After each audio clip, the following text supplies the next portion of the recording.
m'appelle Zoé, j'ai 19 ans. Je suis partie pendant ma 5e en programme Expedis au Canada en Nouvelle-Écosse, à Halifax. C'était l'année 2018-2019. Je suis restée pendant 10 mois et donc j'ai fait ma 5e. Au début, mon papa n'était pas du tout d'accord et ma maman, elle me soutient toujours. Mais en fait, moi, ça ne m'a pas perturbée. Au contraire, j'étais contente parce que je ne l'ai pas fait moi, mais ma sœur et mon frère l'ont fait. Elle m'a dit, si toi, tu es heureuse là-bas, ce sera avec plaisir. Et puis, elle m'a aidée à convaincre mon papa. Personnellement, j'étais contente parce qu'au départ, elle partait les 2 mois pour un peu voir comment ça se passait, pour peut-être le faire après la 6e. Et donc, c'est comme ça que j'ai réussi à convaincre mon mari. En Nouvelle-Écosse, j'habitais à Halifax, la ville principale de la Nouvelle-Écosse. C'est super grand, il y a plein de petits villages, il y a beaucoup d'eau, beaucoup de lacs, beaucoup de paysages. Les gens sont super sympas en Nouvelle-Écosse. Personnellement, je me suis sentie accueillie à bras ouverts. J'avais 2 parents, donc Sharon et Lawrence, et j'avais une sœur d'accueil vietnamienne, donc qui était aussi étudiante échange. On avait un chat qui s'appelait Dusty, que j'ai adoré et qui venait beaucoup dans ma chambre, qui m'a bien aimée aussi, je pense. Et pour établir le contact, je me souviens que j'ai plié le linge avec ma mère d'accueil. Je lui ai posé des questions sur la ville et tout ça. Et elle a été super gentille, elle m'a tout bien expliqué. Parce qu'au début, j'étais vraiment stressée, elle l'a senti. Surtout que j'avais du mal à m'exprimer. Et elle essayait d'utiliser des mots simples et de parler plus doucement. Donc ça, je lui en suis vraiment reconnaissante parce que je pense que si elle avait parlé aussi vite qu'elle parlait à la fin, j'aurais été perdue. Moi, je ne prenais pas de nouvelles, c'est ce qu'on avait expliqué. J'attendais, puis je ne voulais pas l'étouffer. Je me dis, elle vit son aventure, donc voilà. Mais bon, elle donnait des nouvelles, peut-être pas à moi personnellement, mais elle a partagé beaucoup sur les réseaux. Mon mari n'a pas eu de difficulté à ce niveau-là, parce on savait qu'elle était bien en fait. C'est vraiment ça.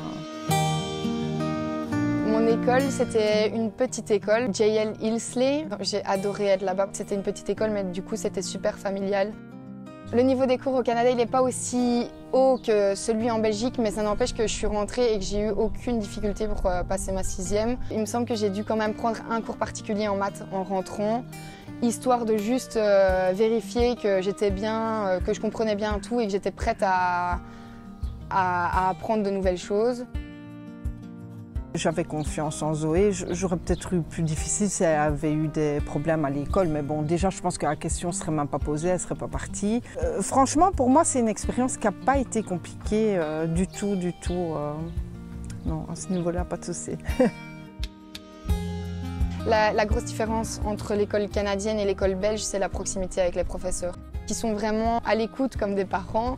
Je me suis sentie vraiment écoutée et pas seulement parce que j'étais étudiante échange, parce que je voyais bien que c'était pareil pour les étudiants canadiens. En fait, je pense que c'est juste la mentalité qui est différente. Je me suis fait énormément d'amis. On trouvait toujours quelque chose à faire, que ce soit simplement aller faire les magasins ou alors aller visiter la ville d'à côté parce que du coup, vu qu'on était à Halifax, on avait beaucoup de bus. Souvent, c'était partir avec mes amis et aller voir ce qui se passait. C'était pas des activités toujours de fou, mais c'était des activités... ça avait toujours un petit goût en plus qu'en Belgique, quoi. Je suis revenue en Belgique 1er juillet 2019. J'étais contente de revoir tout le monde, mais j'ai vraiment compris que je quittais une vie. Oui, je peux y retourner en vacances, mais c'est jamais pareil. J'irai plus à l'école là-bas. Et voilà, donc j'ai été très triste pendant quand même un petit temps. Puis je suis rentrée à l'école et j'ai eu du mal à me refaire à l'école belge, les règles qu'on n'avait pas là-bas, les heures qui étaient plus longues. Ça aussi, les journées de cours me semblaient beaucoup plus longues. Mais j'étais super contente de revoir ma famille. Elle n'a pas perdu 1 an parce que ça apporte tellement de choses, mais je trouve que ça lui permet ainsi de passer directement en 6e. J'ai l'impression que ça m'a fait entre guillemets gagner une année parce qu'on ne perd jamais une année en partant à l'étranger, on apprend plein de choses, c'est pas une année perdue, au contraire. On sort de Sarreto et on a 18 ans, 19 ans comme les autres. Ouais, j'ai vraiment évolué en 1 an. Je dis souvent que j'ai vécu mon adolescence en 1 an parce qu'au final je suis partie, j'avais 16 ans, j'allais à l'école, je revenais à la maison, je faisais pas grand chose de spécial et puis je suis partie là-bas et j'ai fait plein d'activités. J'ai quand même appris à être aussi sans ma famille. Au final c'est vraiment se créer une vie, se faire des amis, enfin de zéro quoi. En fait tout son comportement a changé. sa vision des choses est totalement différente. Je me sens super indépendante. Cette année-ci, je suis partie à Liège, donc je cote. Et j'ai l'impression que côté administratif, je suis un peu plus impliquée. Je regarde un peu, même pour mon travail, par exemple signer des contrats, tout ça, ça m'a aussi aidée de ce côté-là. Elle est plus centrée uniquement sur elle-même dans la décision des études qu'elle a choisies. Ça lui a mis des objectifs en fait.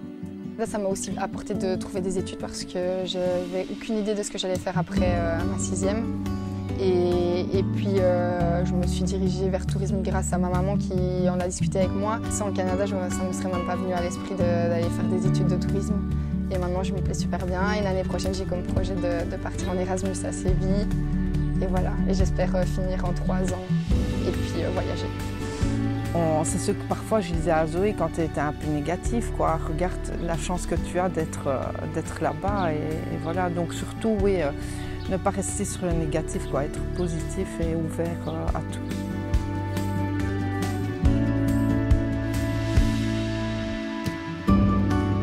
Just go for it. Il faut y aller et même si ça fait peur, il faut se lancer parce qu'au final, on dit no risk, no stories. So, voilà.